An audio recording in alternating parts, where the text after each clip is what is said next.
Welcome to the Own Your Family, where real stories and proven formulas are shared about leaving the rat race so you can achieve freedom and spend more quality time with your family. Get ready, mompreneurs and dadpreneurs, to get inspired by earning from home, living healthy, and aspiring for more in life with your hosts, Renat and Katrina.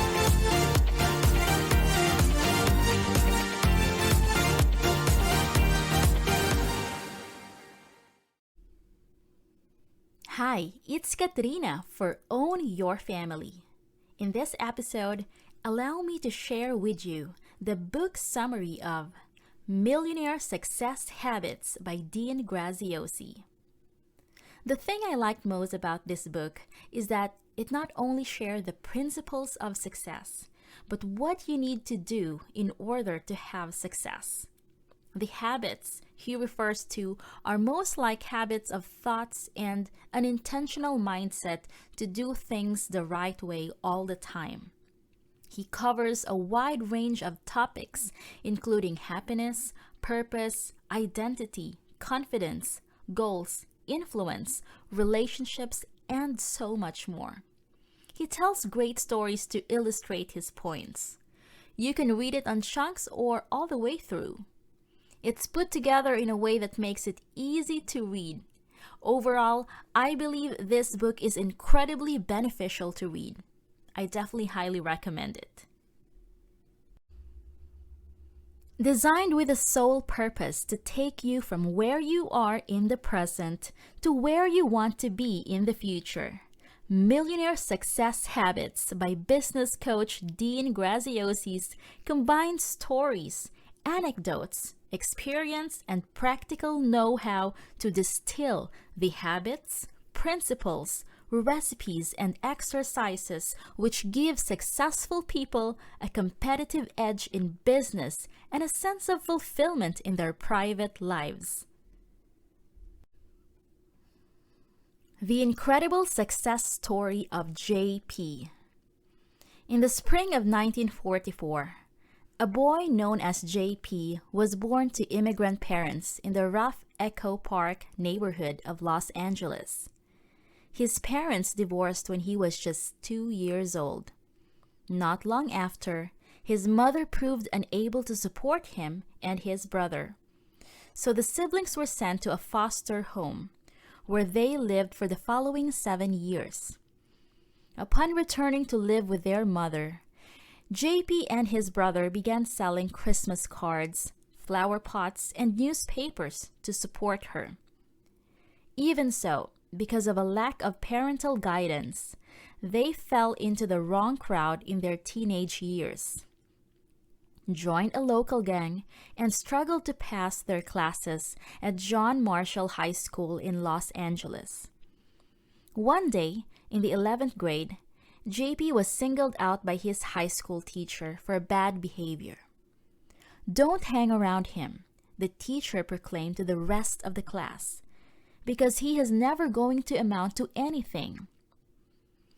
"The hell with that guy," J.P. remembers thinking, "I will prove him wrong." And so he did. Although it didn't happen overnight. Rather than going to college, J.P. chose to join the U.S. Navy. Not long after, he married and had a son. To make ends meet, he held various low-paying jobs, working as a janitor, a gas station clerk, an insurance salesman, and even a low-paid door-to-door encyclopedia salesman. For a brief period of time, he had a somewhat steadier job as an entry-level employee at Redken Laboratories, but was fired after a disagreement with his boss.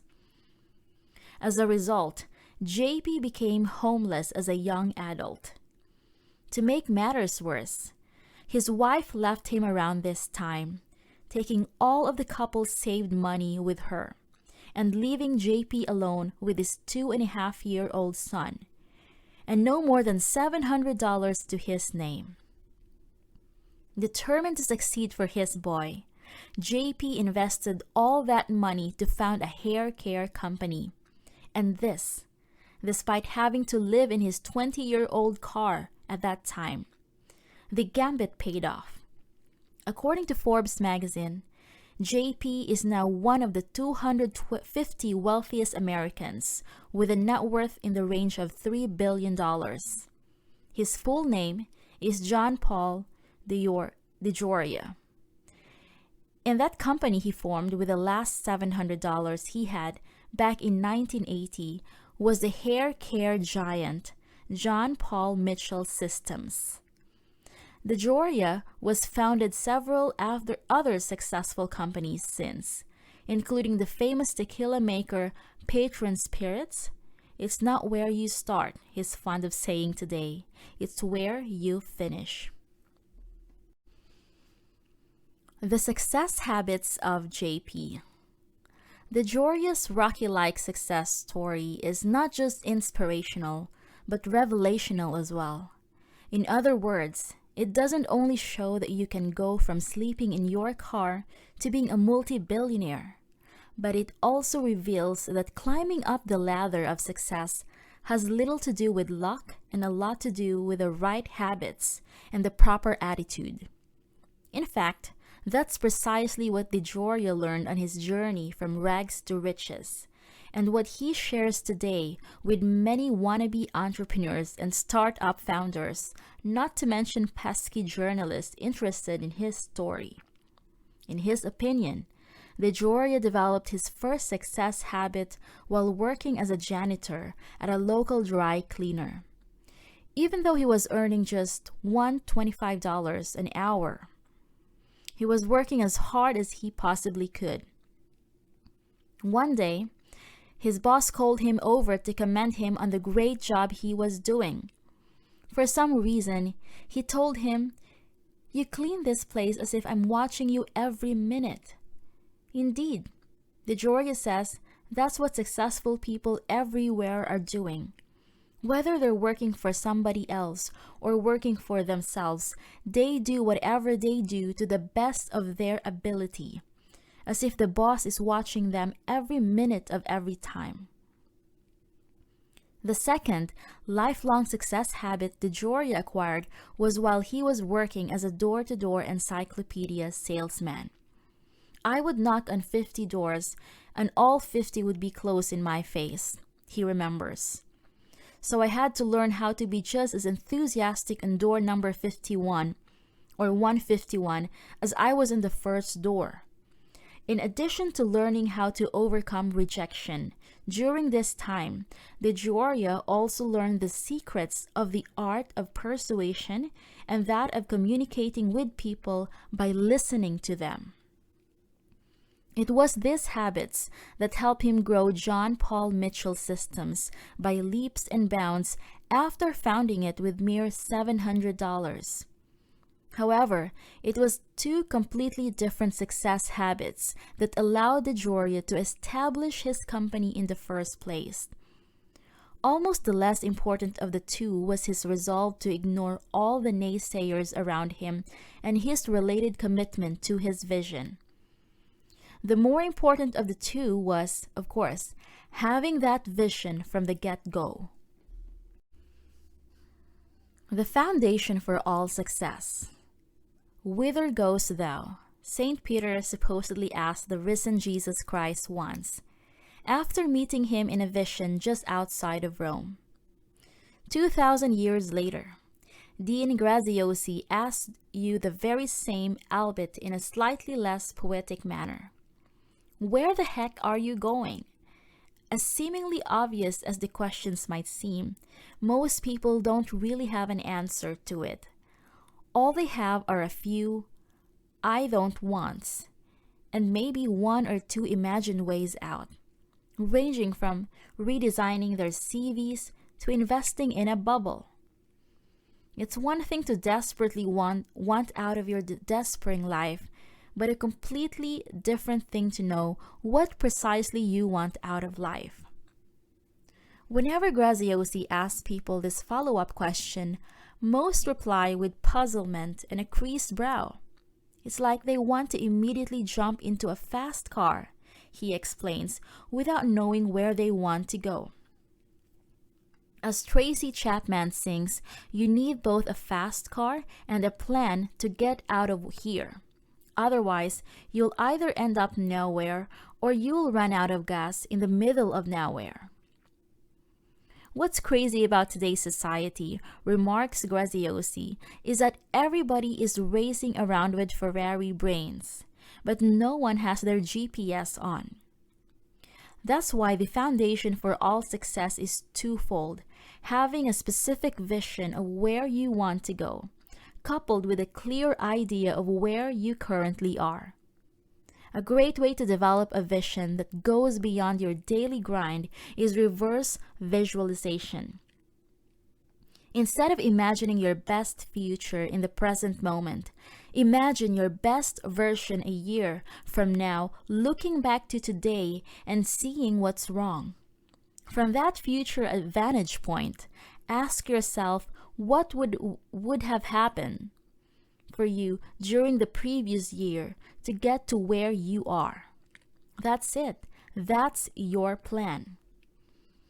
When you take the time to look backward from the future in order to create where you want to go over the next year, explains Graziosi, you have done more than most people who are stuck in place.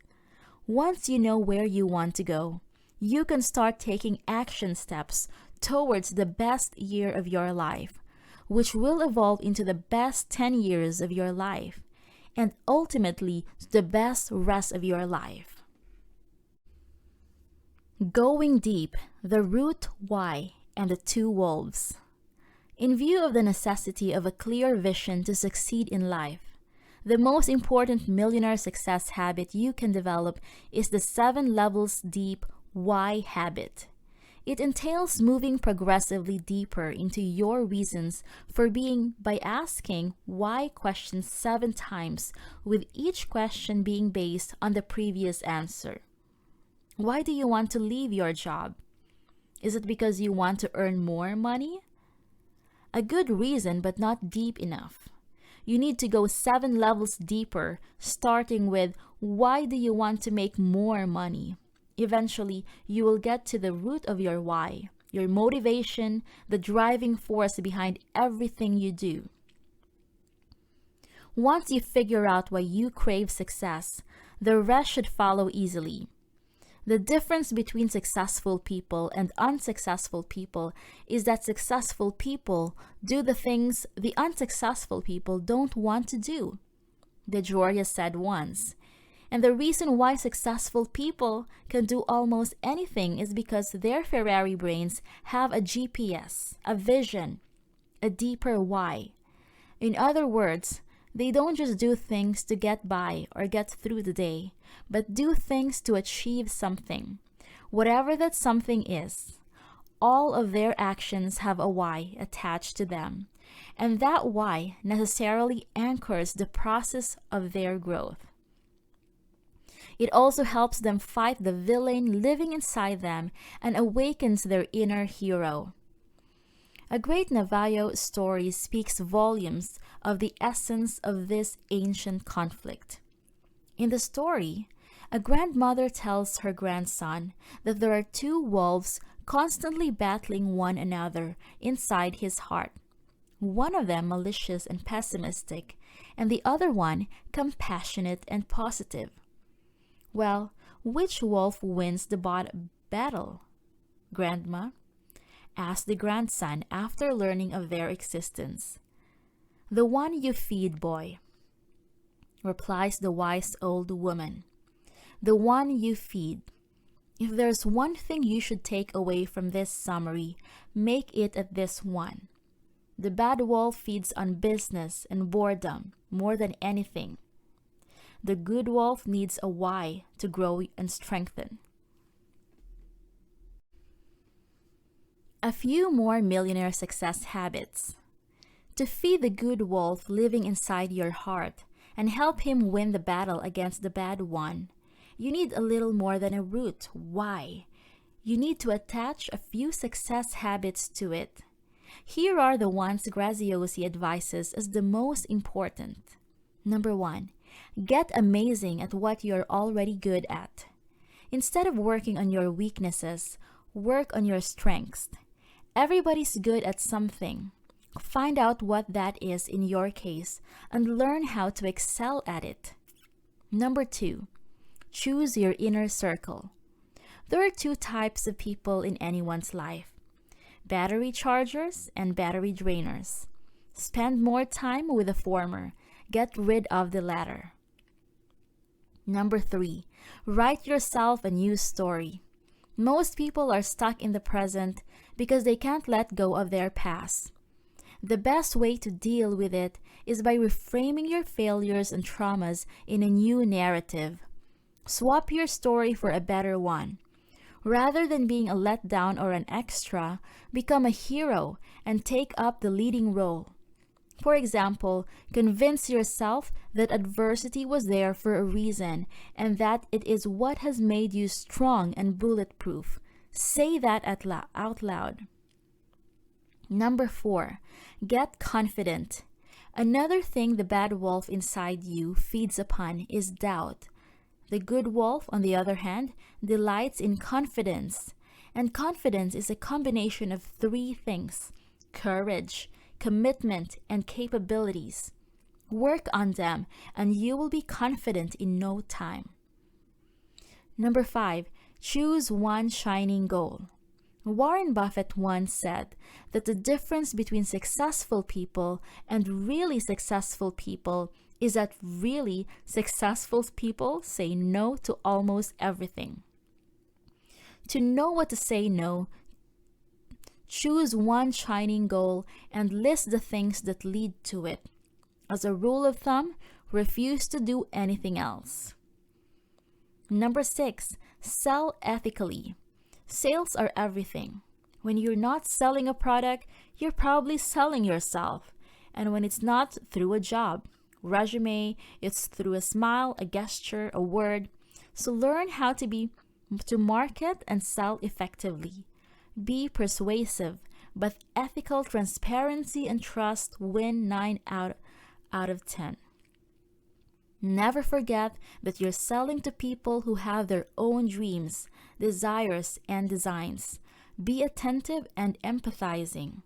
Try to understand people. That's what everybody wants, and don't ever sell past the sale. Number 7, be happy no matter what happens. Success brings money, but doesn't bring happiness.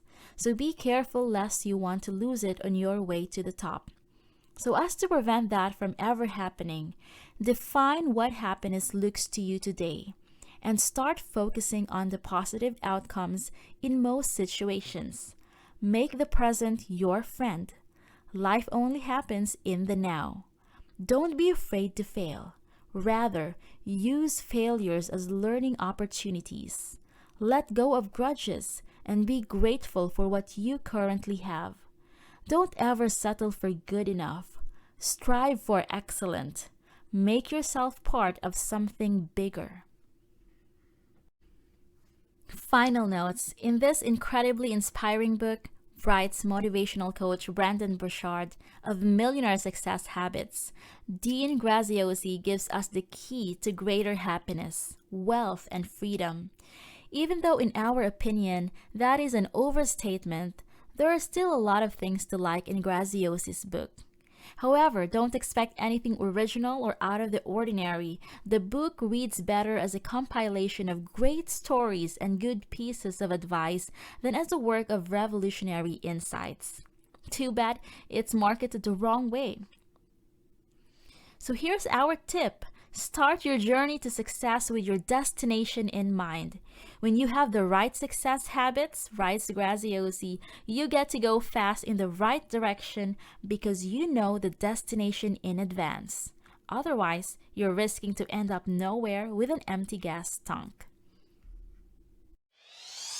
Thanks for listening. Join our online family by signing up for your free account at www.ownyourfamily.com and begin your journey to freedom. Want to get there faster? Book a strategy call with us at ownyourfamily.com/book a call. As always, be sure to leave a rating and subscribe to our podcast and channel so you never miss a future episode.